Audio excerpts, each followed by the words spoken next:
what we're doing.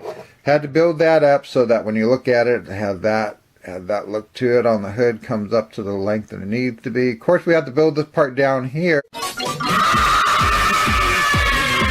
Hey, thanks for joining us on YouTube. What are you doing here?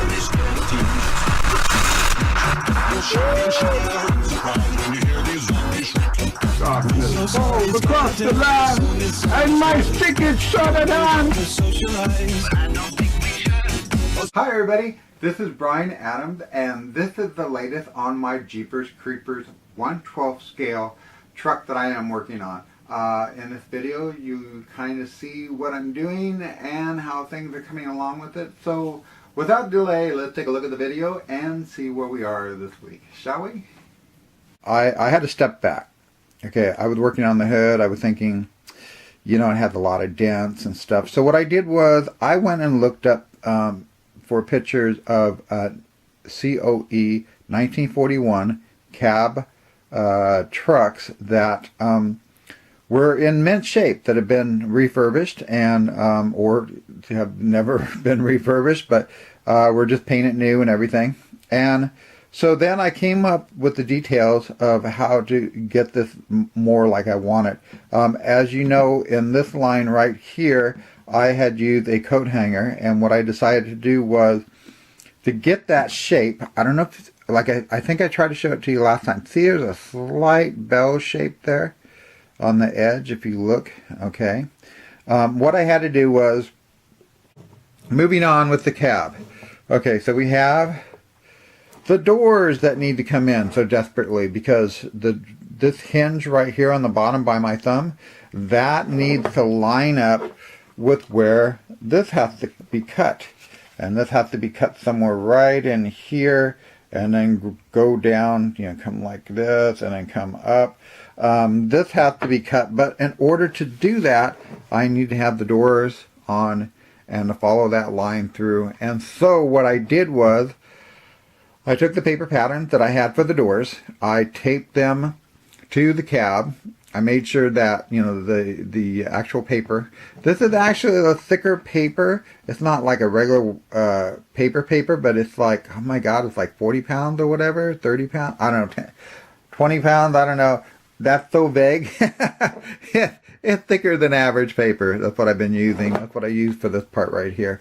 I don't have anything to give me the exact poundage on the paper, but I prefer it. I use it for my certificates when I do my artworks that I saw on SD. But anyway, what I did is I fitted it in, and then I took pieces of tape to hold it in so that I could put fiberglass resin on there. And you can see that shine that's there. But the fiberglass resin to get that stiffened. And now what I'm going, and I did it on both sides. So here's the other side here, you can see. And what I'm now going to do is I am going to cut out this grid you see behind it. This is a little bit tedious. See the windows there? It's kind of a lot to explain how it had the little double edge right there all the way around. So what I basically did is I put this door in, like we said, fiberglass, and I put a real thin epoxy over this section here.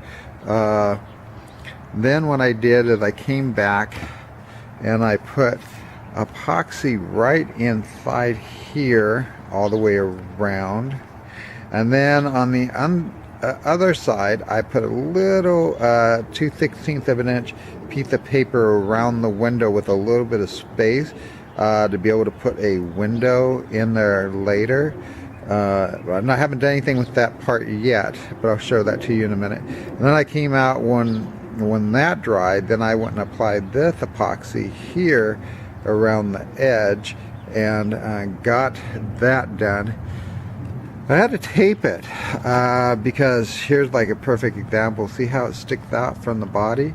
Okay, so it should be right here, and plushed. I'm actually going to resolve that problem soon, but let me show you what I was talking about on the inside, since this one seems to be a little bit eager to come out. Okay, so as you can see, I used my blue painter's tape. Okay, so here's the inside. As you can see, I put probably about a 1/16 of an inch all the way around of space.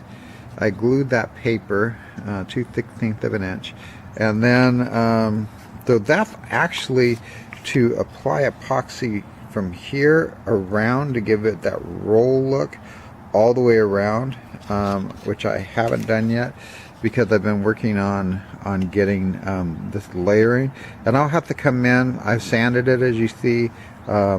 You know, of course, the dark marks show the low, and the lighter color is the high, where I have sanded it, and I will perfect that a little bit more and get that where I want it. And then also the cab, what I had to do was I had to cut out, after I did the first epoxy of the window, I had to cut out this part so that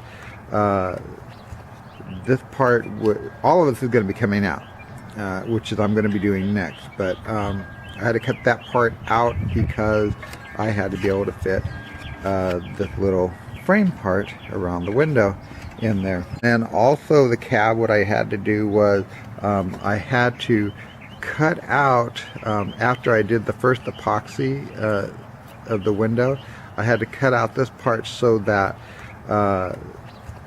this part would, all of this is going to be coming out. So next what I'm going to do is I'm going to come in here, and I'm going to go ahead and get that shape right there, and I'm going to get the shape on the opposite side here. I'm going to get this shape as well, and then I'm going to cut that out and put that on the back here and here to give this part here more strength. And I've actually taken the cab and we've cut out, see, hollow there, we've actually cut this out, and that's what the teriyaki stick holding from side to side, that, and took that out of the inside of there. Okay, and then what we're doing is, now I could only cut these down with scissors because this part here is really wobbly, but we're going to fill that up with epoxy within that that 1/4 of an inch space, because the real car would be like that. And then we've cut down all the skeleton, the ribs that were right here, or took them out, and the same around this part, and then the same here as well. And what I'm going to do is I'm going to put some paper inside there, recede it back as much as possible so I can put some fiberglass resin and get some epoxy around that to give strength to that part of the door on both sides. If you like what you saw today, don't forget to give me a thumbs up and turn on that notification bell. That way you'll be notified anytime I put up any new video that I'm working on. And if you want, go ahead and leave comments below, and we could talk about things if you want to. Anyway, as always, thank you for tuning in today, and we'll see you next time. So long, everybody.